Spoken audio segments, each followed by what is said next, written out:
मैंने चुपचाप नहीं देखा नकुल और सहदेव जिन्होंने अपने आप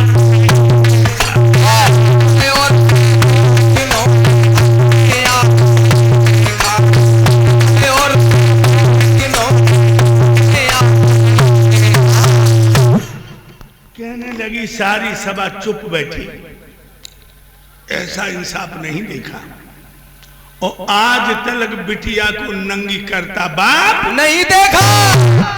किसी बाप ने अपनी बेटी को अपने हाथों से नंगा नहीं किया। सत्य वचन गुरुदेव, ये पहला कमाल है। अरे भीमसेन, तुम्हारी गदा में तो बड़ी ताकत है, तुम्हारी गदा में बड़ी ताकत है। कहां गई ताकत जो तुम्हारी औरत को नंगी किया जा रहा? लेकिन लोगों, आदमी सिकंदर नहीं होता, वक्त सिकंदर होता है। सिर्फ भीम की आंखों से आंसू निकले हैं, नीचे गर्दन डाल गए, कोई नहीं बोला। कर्ण खड़ा हो गया, बोलती चली जाती है। कर्ण बोला, कोई तू सती सावित्री है क्या? अरे 5-5 को रहती है, तू रंडी और बदमाश है। ये शब्द कर्ण बोल गया। जो कर्ण ने ये कहा कि 5-5 को रहती कोई सती सावित्री है, तू तो रंडी और बदमाश है। एकदम से द्रौपदी की आंखों से आंसू छलक गए, गालों से होकर नीचे गिर पड़े और बोली, ये कर्ण जैसे महारथी, इनकी नई जबान पे बंदी है। अंधे का है एक सिर्फ क्या सभी सबायां अंधी है। अंधे का है एक सबायां अंधी है। अंधे का है एक सबायां अंधी है। बिना मोल के लुटन लगी जा इज्जत मेरी मंदी है। आधारण बिल्कुल समझ लई नियत सभी है। मन लई सभी है। दिल लई सभी है।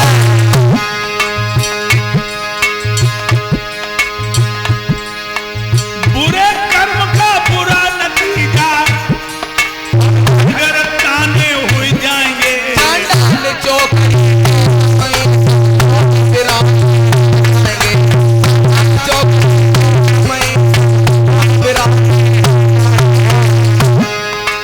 मत को नंगी करे सभा में हो।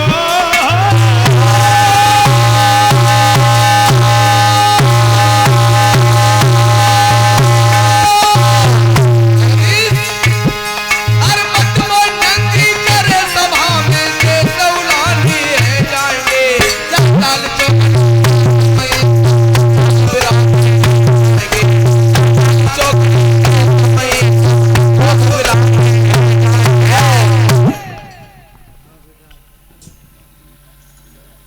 कर्ण जैसे महारथी, इनकी नई जबान पे बंदी है। अंधे का है सिर्फ एक है, सभी सभाएं अंधी है। अंधे का तो सिर्फ एक है, दुर्योधन। क्या सब जितने लोग बैठे सब अंधे हो? बिना मोल के हमारी इज्जत नीलाम हो रही है। मैं समझ चुकी हूं कि जितने भी ये पितामह भीष्म, कुलगुरु कृपाचार्य, द्रोणाचार्य, सबकी नीयत गंदी है। ये पराई औरत को नंगी देखने के लिए ओठ नहीं खोल रही। भाइयों, कोई नहीं बोला। द्रौपदी बोली, मोद रंडी और बदमाश पता रहे, बाकी सभी खड़े बैठे। और नीति और गुणवाने यहाँ पे नीति नार करे बैठे। और यहाँ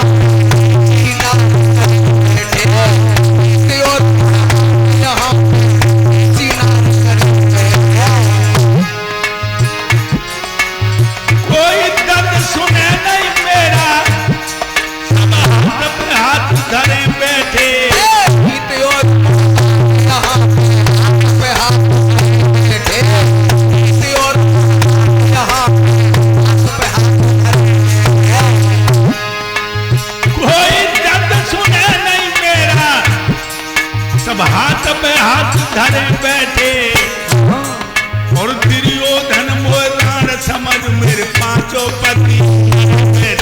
दुर्योधन समझ पांचों पति अरे बैठे।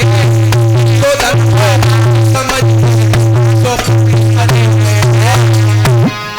आधार की छाती फट गई है, आधार की छाती फट गई है, घर घर अफसाने हो जाएंगे। चांडाल चौकड़ी में विराम करेंगे। चांडाल चौकड़ी में विराम।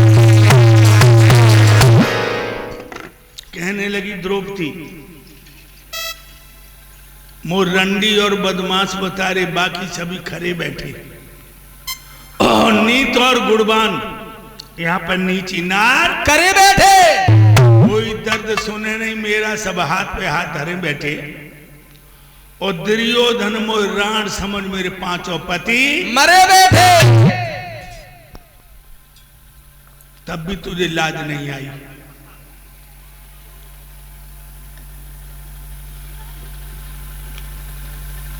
अब जिंदा क्यों हो?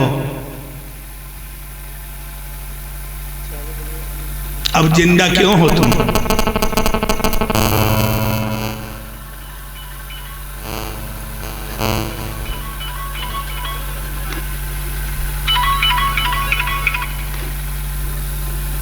भाइयों,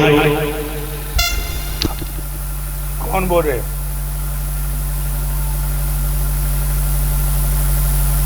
फोन काट, हम गद्दी पर 5 बजे के बाद फोन करना। मेरे भाइयों,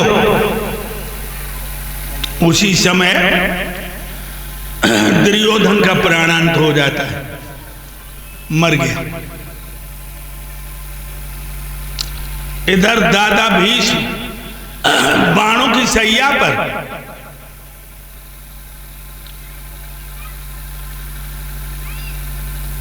सत्संग हो रहा है। चाचा विदुर, कुंती, गंधारण, धृतराष्ट्र, विदुर की पत्नी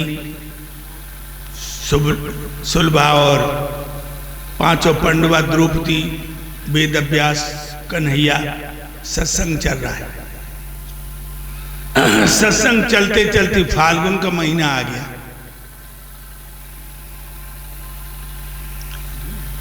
भगवान कन्हैया की तरफ दादा ने तरसीली आंखों से देखा और कहने लगे, हे श्याम सुंदर, जीवन की अंतिम श्वास नैया किनारे से आ चुकी है और जो मैं लंगर खींच रहा हूं केवल तुम्हारे बलबूते पे खींच रहा हूं। यहां तो तुम पांडवों का पक्ष बजाते रहे, अब ये सेवक मर के आपके दरवाजे पे आ रहा है, वहां निठुर मत बन जाइयो।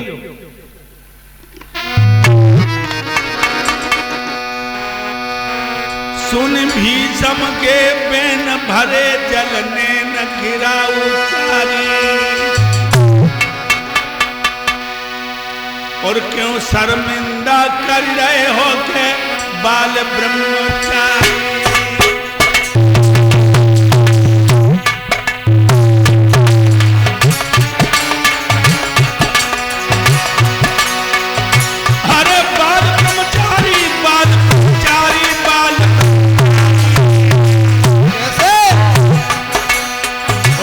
शर्मिंदा कर रहे हो के बाल ब्रह्मचारी।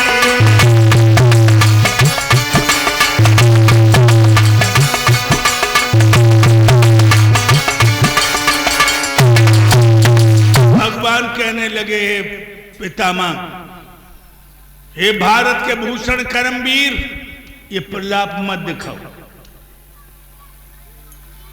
ये प्रलाप मत दिखाओ। अर्जुन की हमारी भक्ति में ठेकेदारी नहीं है। मैं यहां भी तुम्हारे साथ और वहां भी तुम्हारे साथ। मेरे भाइयों, कहने लगे, जाओ शांति से पयान करो।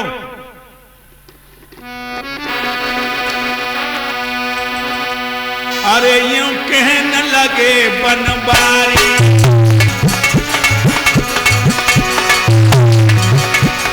अरे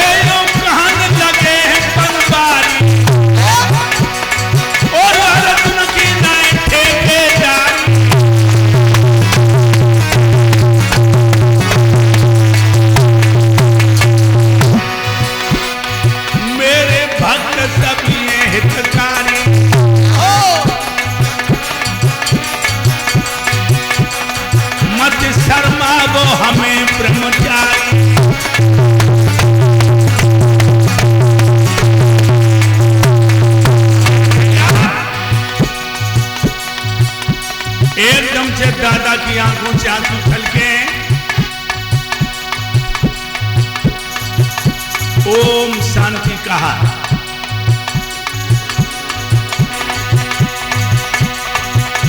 और दादा के प्राण निकल आए।